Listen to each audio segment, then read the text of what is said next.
जय श्री हरि। प्यारे भक्तों, पौष मास की शुरुआत हो चुकी है और सनातन धर्म में सभी माह का विशेष महत्व है। हिंदू कैलेंडर के अनुसार 10वें माह को पौष मास कहा जाता है। इस माह की शुरुआत मार्गशीर्ष पूर्णिमा तिथि के समापन के बाद से होती है। इस महीने को पूष के नाम से भी जाना जाता है। पौष माह में विष्णु भगवान, सूर्य देव और पितरों की पूजा अर्चना की जाती है।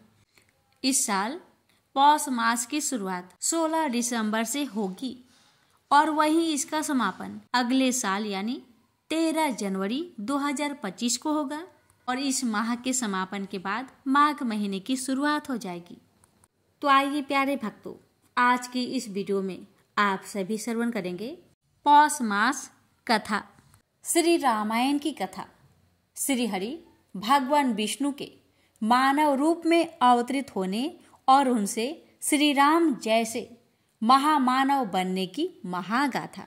तो आइए प्यारे भक्तों, माता सीता और प्रभु श्री राम की कृपा प्राप्त करने हेतु इस कथा का रसपान करते हैं। प्रेम से बोलिए जय श्री गणेश। श्री राम की पावन चैत्र कथा की महिमा ऐसी है कि इसे कहने और सुनने से जिस आत्मिक सुख की अनुभूति होती है वह अवर्णनीय है। साधु परंपरा में राम कथा का श्रवण नित्य नियम माना जाता है और राम का नाम भारत भूमि पर प्रतिदिन करोड़ों कंठों से निकलता है। औपचारिक व्यवहार में भारत में राम राम का पारस्परिक आदान प्रदान यहाँ की संस्कृति का अभिन्न अंग है। सदैव स्मरणीय राम की इस परम पवित्र कथा को युगों युगों से कहा सुना जा रहा है। श्री राम का चरित्र मानव के उस उज्जवल पक्ष का प्रतीक है जहाँ उदारता, पितृ भक्ति, मातृ भक्ति, भ्रातृ प्रेम, प्रजा प्रेम और मर्यादा के साथ कुल के वचन के पालन का भव्य मिश्रण है। इस धारा पर यदि भगवान भी अवतरित होते हैं तो उन्हें भी मानव जीवन की उन समस्याओं और परंपराओं का निर्वाह करना ही पड़ता है, क्योंकि उनके अवतार का उद्देश्य होता है मानव से महामानव बनने का उदाहरण पेश करना। राम यही करते हैं। आदि कवि वाल्मीकि ने श्री राम के जन्म से पहले ही राम कथा की रचना कर दी थी, जिसका नाम उन्होंने दशानन चरित्र रखा था। यह कथा सत्य की असत्य पर और धर्म की अधर्म पर विजय पर आधारित थी। यह एक महानायक राम और खलनायक रावण के बीच युद्ध, धर्म युद्ध की कथा थी, जिसके नायक अयोध्या के राजकुमार राम थे। राम के चरित्र का जो वर्णन आदि कवि ने किया वह इतना भव्य था कि वे स्वयं श्री हरि से प्रार्थना करने लगे थे कि हे प्रभु, उस चरित्र को धरातल पर उतारने, उनकी कल्पना को साकार करने और समस्त संसार को सुखी करने के लिए मनुज रूप में अवतरित हो। भगवान नारायण श्री हरि अपने परम भक्त की इच्छा को कैसे टाल सकते थे। राम कथा को श्लोकबद्ध करने का श्रेय सर्वप्रथम आदि कवि वाल्मीकि को ही दिया जाता है। गोस्वामी तुलसीदास 16वीं शताब्दी में जन्मे ऐसे परम भक्त हुए हैं जिन्होंने राम कथा का सुंदर मनोहारी छंदबद्ध वर्णन करके संसार को ऐसा पावन ग्रंथ दिया जो आज भारतीय संस्कृति का अभिन्न अंग है। ऐसा कोई हिंदू परिवार न होगा जिसके पास यह पावन ग्रंथ न हो और इसका नित्य पाठ न होता हो। तुलसीदास के विषय में कहा जाता है कि उन्होंने यह पावन कथा राम भक्त हनुमान के मुख से सुनी थी और इसमें उन्होंने राम जन्म के कारणों का बड़ा सुंदर वर्णन किया। इस महाकाव्य भाषा शैली और तारमयता को देखकर यह मानवीय कार्य नहीं लगता। इससे यह पुष्टि होती है कि श्री राम की प्रेरणा और हनुमान की कृपा से ही तुलसीदास ऐसी लयबद्ध, अर्थपूर्ण और सागर गर्भित रामचरितमानस की भव्य रचना कर पाए। हिंदी काव्य और व्याकरण की ऐसी कौन सी शोभा है जो इस ग्रंथ में विद्यमान नहीं है। राम कथा का सर्वप्रथम वर्णन ब्रह्मा जी ने गौरूपी पृथ्वी से किया, जहाँ देवऋषि नारद जी उपस्थित थे। नारद के द्वारा यह कथा विभिन्न संतों से कही गई। मुनि अगस्त्य ने भी इस पावन कथा का प्रचार प्रसार बड़े ही भक्ति भाव से किया। तुलसीदास जी ने सभी की वंदना करते हुए राम कथा को रामचरितमानस के द्वारा भव्यता प्रदान की। भगवान श्री हरि जग जननी माता लक्ष्मी के साथ क्षीर सागर में नित्य निवास करते थे। ब्रह्मा रूप में सृष्टि का सृजन, विष्णु रूप में उसका पालन और शिव रूप में संहार अर्थात संतुलन करते थे। जब जब धरा पर दुष्ट शक्तियों का प्रभाव बढ़ गया है और धर्म का ह्रास होता है, तब तब श्रीहरि भिन्न भिन्न रूप धरकर अवतरित होते हैं। श्रीहरि का पहला अवतार मत्स्य अवतार था। महाप्रलय के समय सृष्टि को बचाने के लिए श्रीहरि ने मत्स्य अवतार लिया और हयग्रीव नाम के राक्षस को मारकर वेदों की रक्षा की। राक्षस हयग्रीव महाप्रलय के समय ब्रह्मा जी के मुख से निकले वेदों को निकलकर भाग गया। महाप्रलय के समय सभी सृष्टि अंशों को सुरक्षित कर मत्स्य रूपी श्रीहरि ने सृष्टि की पूर्ण रचना की। नरसिंह पुराण के अनुसार उनका दूसरा अवतार कूर्म अवतार है। कहते हैं कि एक बार इंद्र को क्रोधी महामुनि दुर्वासा ने परिजात पुष्पों का दिव्य हार उपहार में दिया था। इंद्र ने उसे तुच्छ जानकर उसे फेंक दिया। अपने उपहार का ऐसा अपमान देखकर क्रोधी दुर्वासा ने इंद्र को श्राप दे दिया कि तेरा वैभव नष्ट हो जाएगा। श्राप के अनुसार लक्ष्मी जी रसातल में चली गई और देवताओं की शक्ति छीन हो गई। इससे दुखी होकर देवता श्रीहरि के पास गए और अपनी व्यथा सुनाई। इधर असुरों ने देवताओं की शक्ति छीन होते देख अमरावती पर अधिकार कर लिया। श्रीहरि ने तब समुद्र मंथन की राय दी, जिससे लक्ष्मी और अमृत को प्राप्त करने की बात कही गई। समुद्र मंथन में मंदराचल पर्वत की मथनी बनाई गई और उसे पीठ पर धारण करने के लिए जगत कल्याण हेतु श्रीहरि ने कच्छप अर्थात कूर्म अवतार लिया। भगवान श्रीहरि का तीसरा अवतार वराह अवतार है। कश्यप ऋषि की पत्नी इति के गर्भ से हिरण्याक्ष और हिरण्यकश्यपु नाम के दो महाबलवान दैत्य उत्पन्न हुए, जिन्होंने पारवंध बस श्रीहरि से घोर शत्रुता ठान ली। पारवंध की कथा इस प्रकार है कि भगवान शिव के जय विजय नाम के दो द्वारपाल थे। एक बार शिव के दर्शन हेतु सनकादि मुनि कैलाश पर पधारे, जो जय विजय ने उन्हें वहां से प्रवेश करने से रोक दिया। सनकादिक मुनि ने क्रोधित होकर श्राप दिया कि वे दोनों अगले 3 जन्मों के लिए घोर राक्षस के रूप में जन्म लेंगे और संसार को कष्ट देकर प्रभु 2 ही बनेंगे। इसी श्राप के कारण जय विजय का पहला जन्म हिरण्याक्ष और हिरण्यकश्यपु के रूप में हुआ। हिरण्याक्ष का वध करने के लिए प्रभु ने वराह अवतार लिया और हिरण्यकश्यपु के वध के हेतु नरसिंह अवतार लिया। अपने परम भक्त प्रहलाद के भक्ति और यश को चिरतार्थी रखने हेतु श्रीहरि ने नरसिंह के रूप में अवतार लिया। श्रीहरि के 5वें अवतार के रूप में वे 52 वामन के रूप में अवतरित हुए। 12वें आदित्य अर्थात अदिति देव माता के पुत्र के रूप में भगवान श्रीहरि का अवतार भी जगत कल्याण के लिए ही हुआ। परम भक्त प्रहलाद का पुत्र असुरराज बलि ने अपनी उदारता, दानशीलता और तप से तीनों लोकों को जीतकर असुरी साम्राज्य का विस्तार कर लिया था और असुरों की तो प्रवृत्ति ही मानवता को त्रास देने वाली होती है, अतः धरा पाप के बोझ से पीड़ित हो उठी थी। तब श्री हरि ने वामन अवतार लेकर राजा बलि से 3 पग भूमि दान करने का संकल्प लिया। 2 पग में पृथ्वी और आकाश लेकर तीसरा पग वामन रूपी श्री हरि ने राजा बलि के शरीर पर रखा और उन्हें पाताल लोक भेज दिया।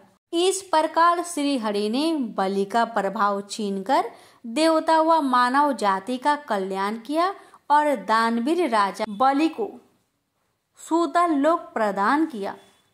श्री विष्णु का 6वां अवतार महर्षि परशुराम के रूप में परम विद्वान ब्राह्मण श्रेष्ठ मुनि जमदग्नि की पत्नी रेणुका के गर्भ से उत्पन्न हुआ। उस समय हेहय वंश का कुर्मकर्मा महाबली राजा पार्थ बड़ियाजुन था, जिसे सहस्त्रबाहु के नाम से भी जाना जाता है। वह संसार को दारुण दुख दे रहा था। उसका दुर्भाग्य की काल की प्रेरणा वह एक बार महर्षि जमदग्नि के आश्रम में असंख्य सेना सहित आ गया। यहाँ मुनि दाम्पति ने उनका अच्छा स्वागत सत्कार किया और कई अछोहिनी सेना को तृप्त किया। यह सब संभव हो सका था कामधेनु की पुत्री नंदिनी गाय के कारण। सहस्त्रबाहु ने महर्षि जमदग्नि से नंदिनी को मांग लिया।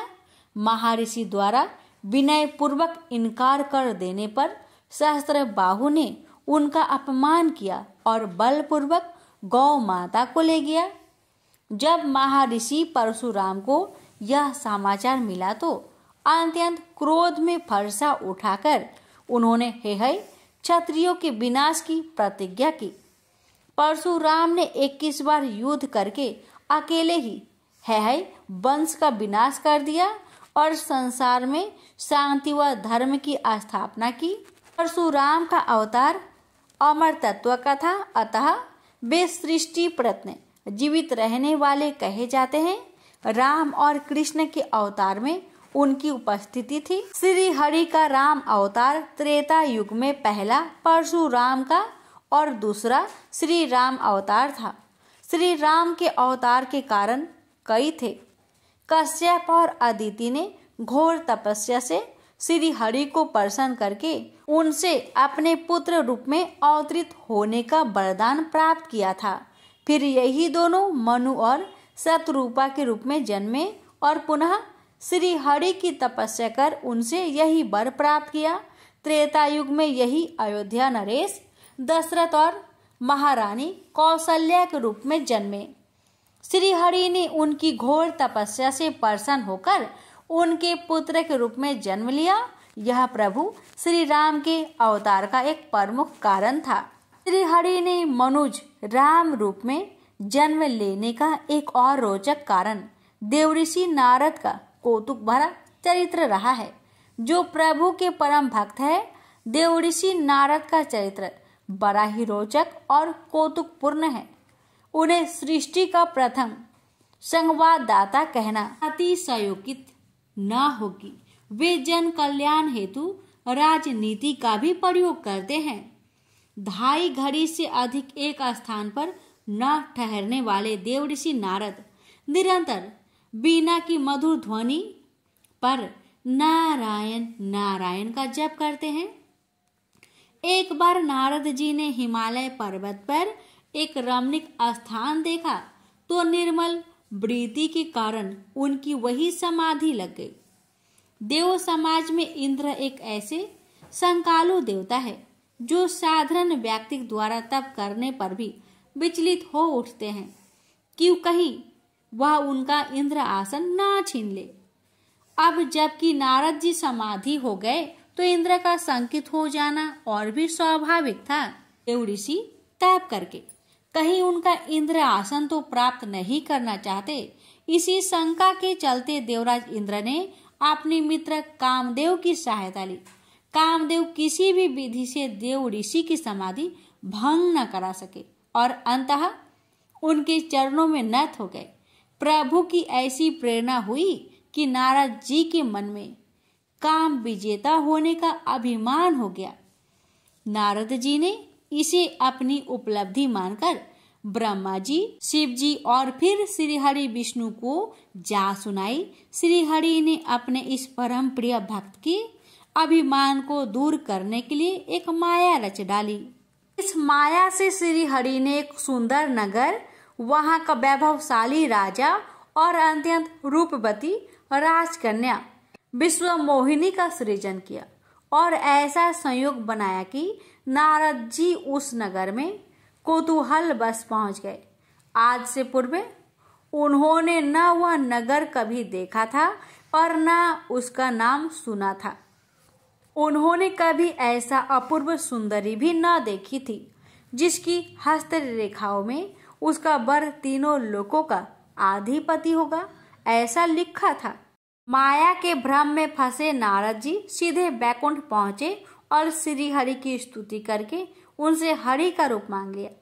श्री हरि तो कुछ और ही लीला कर रहे थे, अतः उन्होंने नारद जी को हरि अर्थात बानर का रूप दे दिया।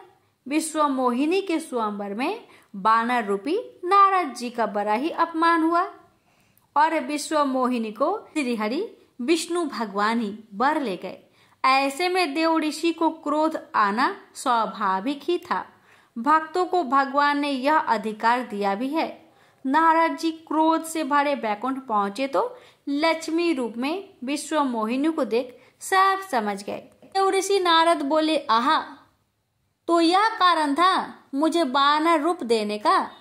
इस सुंदरी पर तो आपकी दृष्टि थी। सर्वेश्वर हो तो किसी से भी कपट करने से भय नहीं मानते, लेकिन इस बार आपने मुझसे ही शत्रुता ले ली है। उस देव ऋषि को ही क्रोधित कर दिया।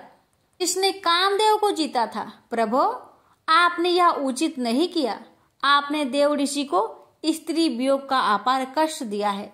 मेरा श्राप है कि आपको भी स्त्री वियोग की पीड़ा सहने के लिए मानव रूप में अवतार लेना होगा और पीड़ा में सहायता हेतु उन्हीं बानरों का भय देना होगा जिनका रूप देखकर आपने मेरा घोर अपमान किया है। मेरा यह श्राप मिथ्या नहीं हो सकता। श्री हरि ने उस श्राप को स्वीकार किया और अपनी माया समेट ली। नारद जी को सत्य का भान हुआ तो अस्तबद्ध रह गए और प्रभु से क्षमा याचना करने लगे।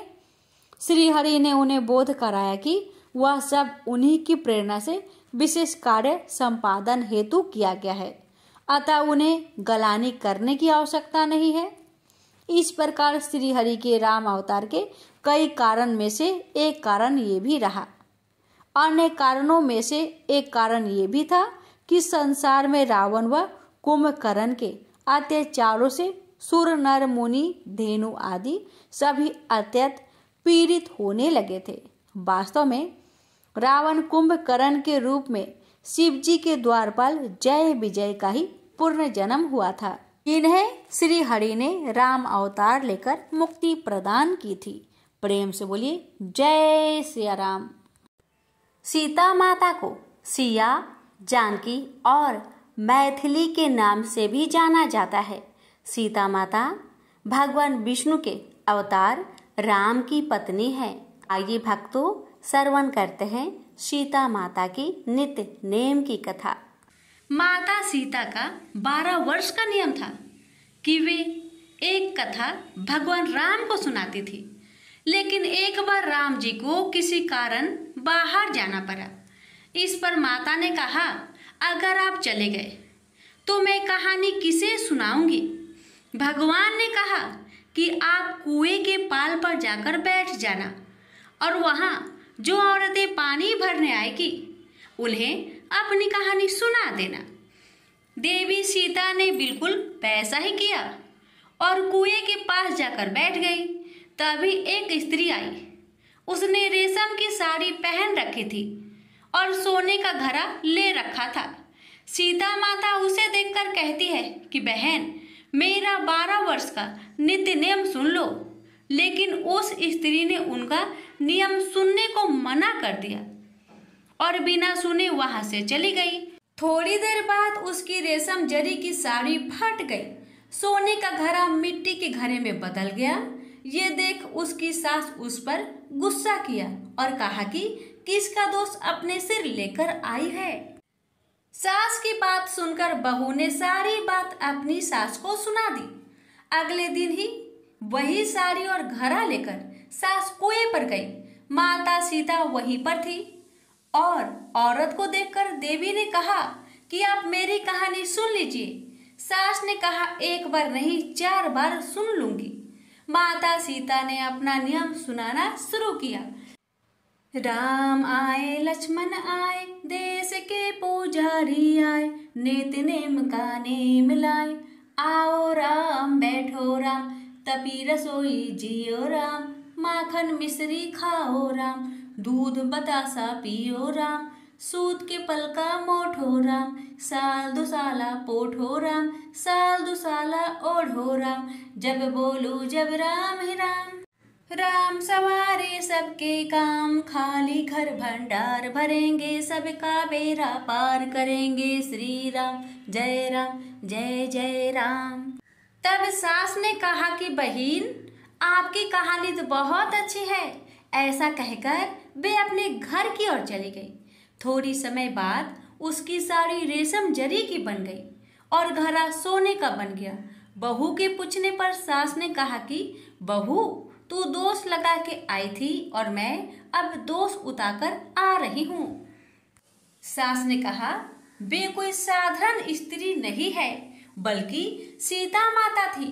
वे पुराने से नया कर देती है, खाली घर में भंडार भर देती है। वह लक्ष्मी जी का वास घर में कर देती है। आदमी की जो भी इच्छा हो उसे पूरा कर देती है। बहू के कहने पर सास ने वही कहानी उसे भी सुना दी और ऐसे ही पूरे मोहल्ले में नित्य नेम की कथा चल पड़ी। प्रेम से बोलिए सिया रामचंद्र की जय।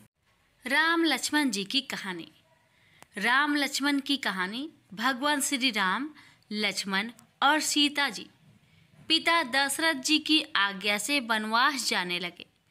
रास्ते में सभी तीर्थ गंगा, जमुना, गोमती नदियों में पितृ तर्पण कर वन में कंदमूल फल फूल खाते हुए वन में अपना समय व्यतीत करने लगे। एकम के दिन लक्ष्मण जी ने राम जी की आज्ञा से फल मूल लाकर माँ सीता को दिए।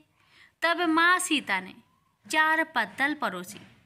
तब लक्ष्मण ने पूछा, भाभी माँ, हम 3 हैं, फिर 4 में क्यों परोसा? तब माँ सीता बोली, 1 पत्तल गौ माता की है। राम जी लक्ष्मण जी गौ माता को पत्तल परोसती। तब राम जी ने पूछा, सीता जी, आपने खाना शुरू क्यों नहीं किया? तब सीता माँ बोली, मेरे तो राम कथा सुनने का नियम है। राम कथा सुनने के बाद ही मैं फल ग्रहण करूँगी। तब राम जी बोले, मुझे कथा सुना दो। लक्ष्मण जी बोले, मुझे सुना दो। तब माँ सीता बोली, औरत की बात औरत सुने। आप मेरे पति हो, आप मेरे देवर हो, आपसे कैसे कहूँ? तब लक्ष्मण जी ने सोचा, इस जंगल में कौन औरत मिलेगी। तब लक्ष्मण जी ने अपनी माया से एक नगरी का निर्माण किया। उस नगरी में सब सुख सुविधाएं से युक्त थी। उस नगरी में सब चीजें सोने की थी, इसलिए नगरी का नाम सोन नगरी रखा।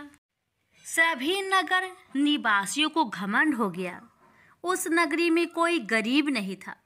जब सीता जी कुएं पर पानी लेने गई और पानी हारिनों से राम राम किया तो कोई नहीं बोली।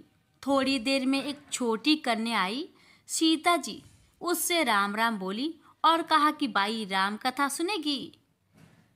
तब वह बोली, मेरे तो घर पर काम है। सीता जी ने कहा, मेरे पति राम और देवर लक्ष्मण भूखे हैं। तब लड़की बोली, मेरी माँ मेरा इंतजार कर रही है। वह लड़की वहाँ से जाने लगी। तब माँ सीता के क्रोध से सारी नगरी साधारण सी हो गई। जब लड़की घर गई तो माँ बोली, बाई ये क्या हुआ? तब लड़की बोली, मेरे को तो नहीं पता है। वहाँ पर एक साध्वी बैठी थी, मुझे राम कथा सुनने के लिए बोली, पर मैं तो कथा नहीं सुनी। यदि उसने कुछ किया हो तो पता नहीं। तब उसकी माँ ने उसको वापस जाकर कथा सुनने को कहा। लड़की ने वापस जाकर कथा सुनने से मना कर दिया। तब उसकी बहू बोली, आपकी आज्ञा हो तो मैं कहानी सुनकर आती हूँ। जब बहू कुएं पर गई तो पानी भरे और खाली करे। तब सीता जी ने कहा, आपके घर पर कुछ काम नहीं है क्या? तब वह बोली, माता जी मैं तो सारा काम करके आई हूँ। तब माँ सीता बोली, तू मुझे माँ कहकर बुलाई, यदि तुझे समय हो तो मेरी राम कहानी सुन लोगी? तब वह बोली, माता जी कहानी सुनाओ, मैं प्रेम से कहानी सुनूंगी। चंदन चौकी मोतिया हार, राम कथा माहड़े हिड़बिड़ो आधार। राम कथा सुनाऊं, राम ने मनाऊं, राम कहे तो परदेश में जाऊं। सीता जी ने कहा, हे भाई तूने मेरी मृत्यु लोक में मदद करी, भगवान तेरी स्वर्ग लोक में रक्षा करेंगे। सीता जी ने राम कथा सुनाई। बाई ने कथा सुनी। आओ राम बैठो राम, जल भर झाड़ी लाई राम। केलारी दातून लाई राम, ठंडा जल भर लाई राम। संपाडो पदरावो राम, जकलैया टोपी ललाई राम। करा किलंगी लाई राम, स्वर्ण सिंहासन लाई राम। तापर आप बिराजो राम, झालड़ टिकारा लाई राम।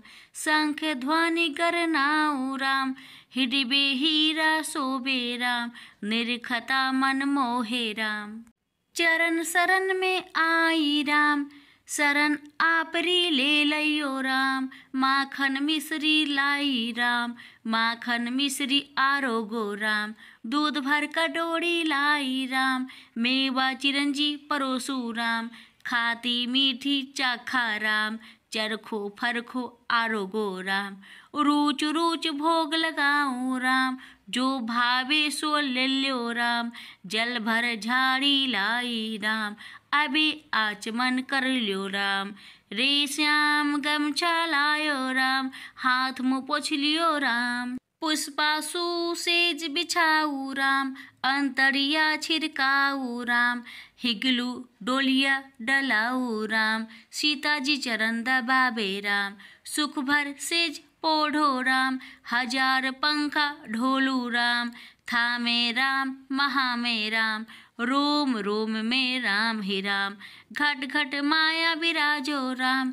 मुख में तुलसी बोलो राम, खाली मिजाज काई काम। जब बोलो जब राम ही राम, बोलो पंछी राम राम। पूर्ण होवे मंगल काम। राम कथा पूर्ण हुई तो सीता जी ने कहा, हे भाई तूने मेरी राम कथा सुनी, मेरी सहायता की। राम जी लक्ष्मण को जिमाया है, भगवान तेरी भी रक्षा करेंगे, तुझे स्वर्ग का सुख मिलेगा। सीता माता ने उपहार स्वरूप अपने गले का हार दे दिया। जब वह घर गई तो उसके मटका सब सोने के हो गए। सासू जी ने कहा, ये सब तू कहाँ से लाई? मैं माँ सीता से राम कथा सुनी, ये इसी का फल है।